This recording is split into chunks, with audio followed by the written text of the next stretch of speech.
मुजफ्फरनगर पहुंचे, आपको रोका गया है, क्या कारण है? एक मिनट में शांत हो जाइए। कोई आइडिया क्या? हाँ जी बताओ। मुजफ्फरनगर आप पहुंचे हैं, आपको पुलिस द्वारा रोका गया है, आप जा रहे थे, क्या कारण है, क्यों रोका? मुजफ्फरनगर बॉर्डर एरिया है क्या भाई? जो मुजफ्फरनगर में कोई किसी के दुख में शामिल नहीं होने जा सकता है भाई। पुलिस का काम है अपराध रोकना, किसी के दुख को जो कोई बांटने जा रहा है उसे रोकना पुलिस का काम नहीं है। मैं सोनू कश्यप जी, जो जिस भाई की हत्या हुई है, जिसको जला के मार दिया, उस माँ को मैंने तड़पते हुए देखा, उसकी बहन को मैंने बड़ी को तड़पते देखा। उन्होंने कहा कि हमारा अकेला सहारा था, वो हमसे छीन लिया।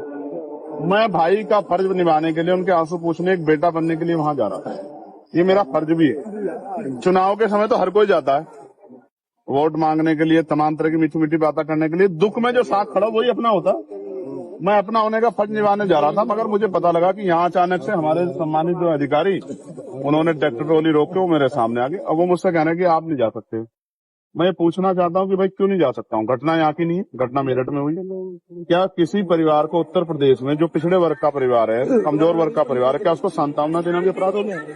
तो मुझे सारी बात में एक चीज समझ आई है कि मैं राजनीतिक अछूत हो गया हूँ यहाँ उत्तर प्रदेश में। मैं किसी पीड़ित की आवाज नहीं उठा सकता। मैं आवाज उठाने जाऊंगा तो मुझे बंद किया जाएगा।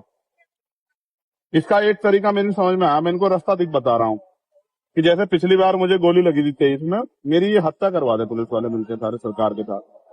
क्योंकि जब तक मैं जिंदा रहूंगा, अगर मैं खाट पे भी रहा, पिलंग पे भी रहा, तो भी बोलता रहूंगा। तब भी जब भी इन पर अन्याय होगा मैं बोलूंगा, पिछड़ों पे, दलितों, मुसलमानों पे, गरीबों पे, बहनों पे। तो एक ही तरीका है इनके पास। ये लोकतंत्र को कुचल रहे हैं, ये संविधान को चल रहे हैं, ये मेरी हत्या करवा दें। इसके बाद तो उनको शांति मिल सकती है, वरना जब तक मैं हूँ क्या तो ये जुल्म रोके, वरना अगर ये जुल्म करेंगे मेरे लोगों पे तो मैं उनकी आवाज को उठाऊंगा, मैं लड़ाई को लड़ूंगा। मैं किसी बात से नहीं डरता। एमपी साहब कई दिन हत्या को हो चुके हैं, अब तक एक युवक जो इसको तो भाई मैं तो जब तक परिवार को नहीं सुनूंगा तब तक मैं कुछ नहीं कह सकता हूँ। मैं तो जाऊंगा, जब उनके पास जाऊंगा वो मुझे अपनी पीड़ा बताएंगे जी। जब मुझे अपनी पीड़ा बताएंगे तभी मैं आगे की बात तो कर पाऊंगा।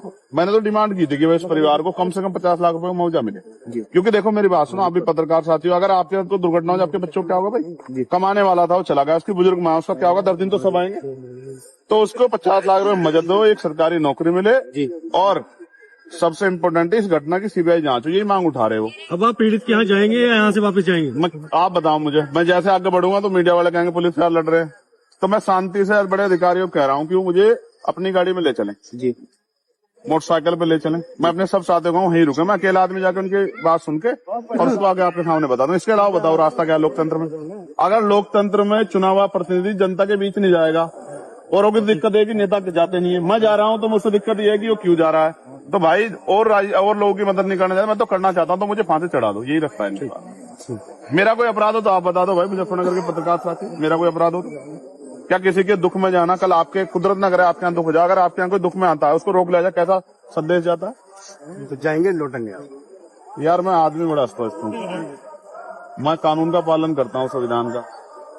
अगर ये संवैधानिक रूप से इनके पास कोई तर्क हो तो बता दें कि इसने जान देना चाहते हैं, और नहीं है तो फिर ऐसा है, अगर जिदबाजी करेंगे तो फिर आप जानते हो, फिर तो वही होगा जो एक भाई को अपनी बहनों के सम्मान में, एक बेटे को अपनी माँ के सम्मान में, और एक न्यायप्रिय व्यक्ति को लोगों की लड़ाई लड़ने के सम्मान में जो करना चाहिए, फिर वही होगा। ठीक है भाई, वो पूरा परिवार